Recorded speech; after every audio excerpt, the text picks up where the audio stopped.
Tu acha que eu preciso começar de novo?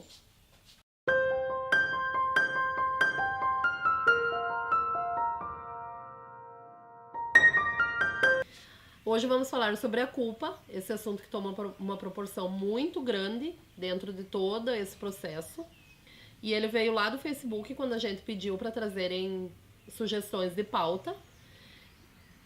Veio da Tatiane Piaskowski, da Maria Helena Ferreira e de algumas outras sugestões também da Valéria Rodrigues, entre outros assuntos. Então eu queria falar da minha experiência sobre isso, né? Então não é que a gente tenha realmente essa culpa, né?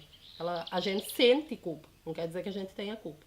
Por exemplo, a Helena, ela ficou 12 horas, eu sempre digo, enquanto a Helena estava morrendo, a gente estava dormindo.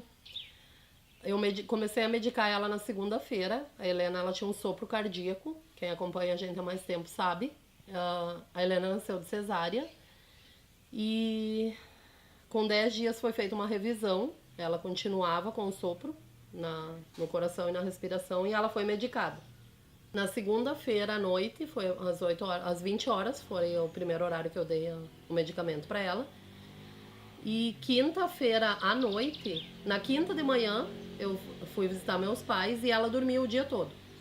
E a mãe me falou, isso é coisa de recém-nascido, trocou o dia pela noite, né? As pessoas mais antigas têm esses ditados.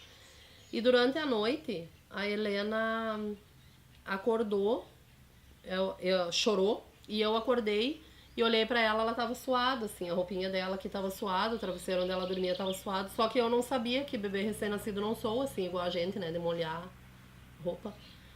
E de manhã, quando ela acordou, quando a gente acordou com ela tava assim, com uma cor muito, muito, muito feia. Então eu sempre digo, se eu tivesse ficado acordada durante a noite inteira, eu ia ter visto ela ficar ruim daquele jeito. Daí a gente foi pro hospital, ela baixou, era 7h30 da manhã, 10 para as 8 da noite ela faleceu. Então eu sempre falo, se eu tivesse visto, se eu tivesse levado ela pro hospital antes, se durante o dia eu tivesse visto que ela não era normal, ela dormia o dia todo, se, um monte de sei que não leva em lugar nenhum. Então, nessa culpa que a gente começa a encontrar, o meu marido tem tantas outras culpas e outras pessoas que nos cercam, meu pai, minha mãe. Se eu tivesse estado com vocês, poderia não ter acontecido, entendeu? Então a culpa, ela faz parte de todo esse processo de 1000 formas diferentes. É impressionante, uma psicóloga falou, a forma que a gente encontra de culpar a gente mesmo por isso, sabe? Então a gente se auto-sabota. Tu procura no meio de tudo aquele cenário ali uma forma de tu se culpar, entendeu? Só que isso é involuntário.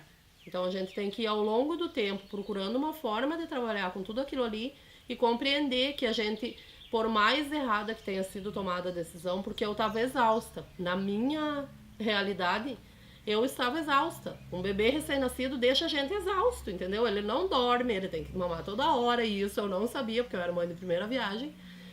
E eu simplesmente queria dormir, e isso não é ruim, não é pecado, eu não fiz nada de errado, entendeu? E eu me culpo muito por aquilo ali e ainda estou trabalhando isso dentro de mim, porque eu sou um ser humano e obviamente a gente erra, né? E devagarinho a gente tem que ir seguindo, buscando se encontrar dentro de todo esse panorama, porque essa dor da saudade já é tão pesada, o luto já é um processo tão complexo pra gente ficar buscando mais coisas pra agregar, e mais dor e mais coisas pra se tornar mais complicado.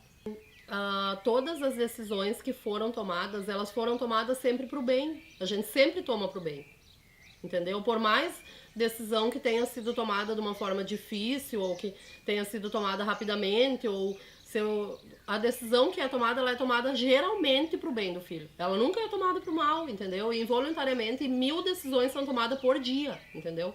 Então como que tu vai se culpar por uma decisão que foi tomada? E a gente vai se culpando, que acha que aquela foi a determinante que levou. Então é um labirinto sem fim, se for analisar. Lá em 2015, quando a doutora Adriana Tomás veio falar e a doutora Karina Polido vieram falar no Dia das Mães de Anjo, elas falaram muito sobre a culpa. Porque ela está presente não só em quem perdeu o recém-nascido, como eu, ou quem perdeu perda gestacional, que daí comeu, bebeu, fez alguma coisa que levou teve pressão alta, enfim, milhões de possibilidades.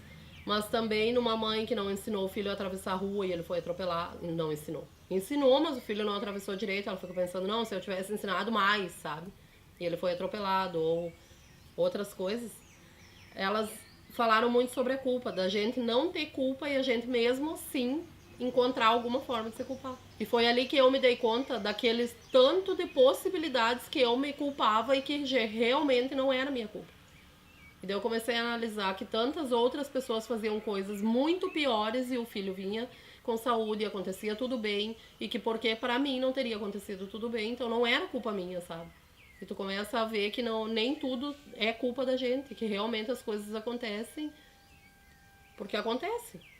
E sempre a gente vai ter essa, por essa unidade, por a gente ser único, a gente vai deixar sempre essa porta aberta para podermos conversar. Sempre na descrição do vídeo vai ter o link do WhatsApp. Eu peço que vocês se inscrevam no canal, que vocês ativem o sininho para receber as notificações de novidades que vai ter por aqui. Até o próximo vídeo.